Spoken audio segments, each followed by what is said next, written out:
Hello again, crafty friends. Today's cards feature a multi-sentiment background with foiling and stenciling. These cards were so quick and easy to make, and I'm excited to show you how they came together. But first, let's start by talking a little bit about the sentiment strip panels I used. I'm a big fan of these sentiment strips from Simon Says Stamp. They come in a pack of 4. The ones I will be using today are Easter themed and have all the same printing, but they have a ton of different occasions, and some packs have 2 of the same printed sentiments along with 2 different printed sentiments. Some are horizontal and some are vertical. They also offer reverse sentiment strips, which are printed in the opposite way. Those are black with white lettering. They are intended to be cut apart and use the sentiments individually. But today's cards put a different spin on that, and I used the whole panel for a multi-sentiment background. I like to store mine in these clear pockets from Simon Says Stamp. They are the perfect size, and you can fit 2 packs in there comfortably. I like to keep the reverse on one side and the white on the other. I also like the pockets because when you do cut them up for individual sentiments, it holds all the pieces so nothing gets lost. The best thing about these sentiment strip panels are that they are printed with toner ink.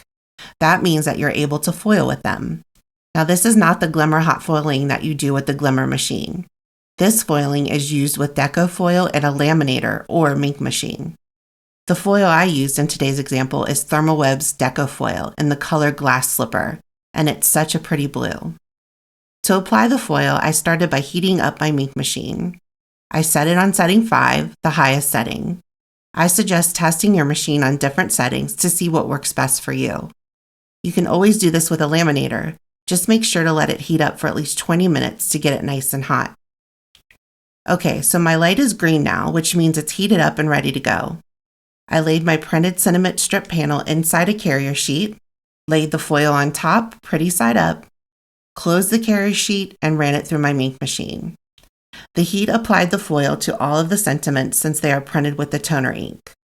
Carefully remove the foil, and now you have lots of shine that catches the light nicely. I did want to mention that you can also use the leftover piece to create another panel.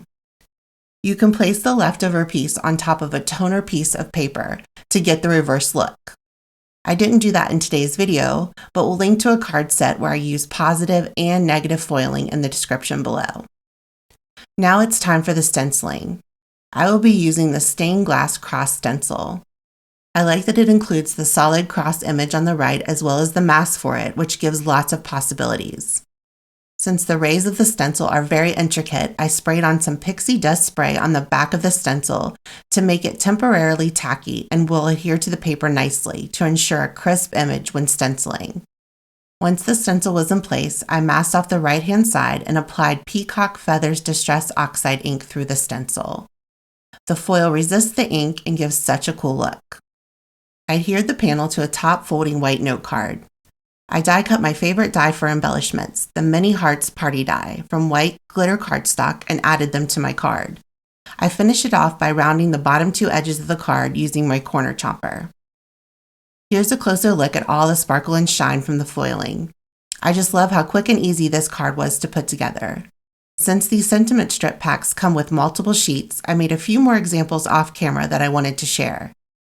For this card, I foiled with pink MELON Deco foil, stenciled with Kitsch Flamingo Distress Oxide ink, and cut the hearts from gold matte cardstock. For this card, I foiled with purple Deco foil, stenciled with Dusty Concord Distress Oxide ink, and cut the hearts from silver matte cardstock. For the final card, I foiled with Lily Pad Deco foil, stenciled with Twisted Citron Distress Oxide ink, and cut the hearts from holographic cardstock. So there you have it, 4 super fast Easter cards. I also added some decoration to the inside of each card off camera.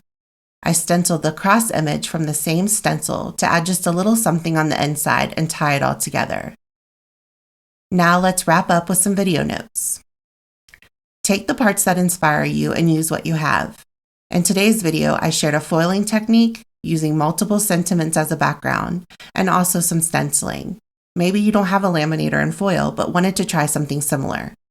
You could try heat embossing multiple sentiments from a stamp set and stenciling on top. I have another example here where I did multiple colors of foil and used a basic shape stencil for a different look. I will link to this budding card in the description below. I'm excited to try something similar with birthday sentiments and balloon dies. Break out those specialty cardstocks. Paired up with those tiny dies, they will make great embellishments on your card and really catch the eye. Make multiples of designs you like. You already have all the supplies out already, so it doesn't take too much extra time. Don't forget the inside of your cards. I added a single image with a little bit of ink blending. It really helps tie everything together and make your cards extra special. Thanks so much for watching and spending some time here today. I've linked to everything in the description below, as well as a link to my blog post with much more information. Don't forget to hit the like and subscribe button, as well as the notification bell. Have a great day. Bye.